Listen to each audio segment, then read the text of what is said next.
2025-26 অর্থ বছরে প্রস্তাবিত বাজেটে মেগা প্রকল্পের বরাদ্দ কমেছে। অর্থনীতিতে চাপ, সীমিত রাজস্ব আদায় ও বৈদেশিক সহায়তা অনিশ্চয়তার কারণে এই সিদ্ধান্ত নিয়েছে সরকার। 10 মেগা প্রকল্পের মধ্যে বরাদ্দ কমেছে 8টিতেই এবং বাড়ছে 2টিতে। পরিকল্পনা কমিশনের তথ্য অনুযায়ী পদ্মা সেতু রেল সংযোগ, মেট্রো রেল, রূপপুর পারমাণবিক বিদ্যুৎ কেন্দ্র, ঢাকা-চট্টগ্রাম এক্সপ্রেসওয়ে ও কর্ণফুলী টানেল সহ বেশ কয়েকটি চলমান মেগা প্রকল্পে এই বরাদ্দ কাটছাঁট করা হয়েছে।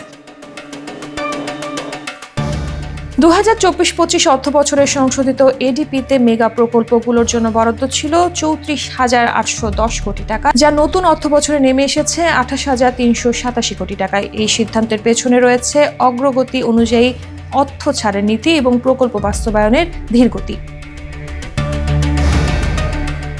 10টি মেগা প্রকল্পের মধ্যে সবচেয়ে বেশি কমছে মাতারবাড়ি বিদ্যুৎ প্রকল্পে এবং বাড়ছে মেট্রো রেল লাইন 1 প্রকল্পের বরাদ্দ।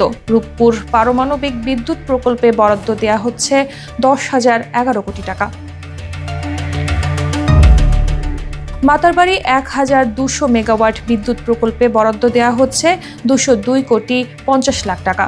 Dhaka mass rapid transit development প্রজেক্টে 628 কোটি টাকা বরাদ্দ কমিয়ে তা 1,347 কোটিতে নামিয়ে আনা হয়েছে। মেট্রো রেল লাইন 1 প্রকল্পে বরাদ্দ দেওয়া হচ্ছে 8,631 কোটি টাকা। তুলনামূলকভাবে এ প্রকল্পে বরাদ্দ বাড়ছে 5,097 কোটি টাকা।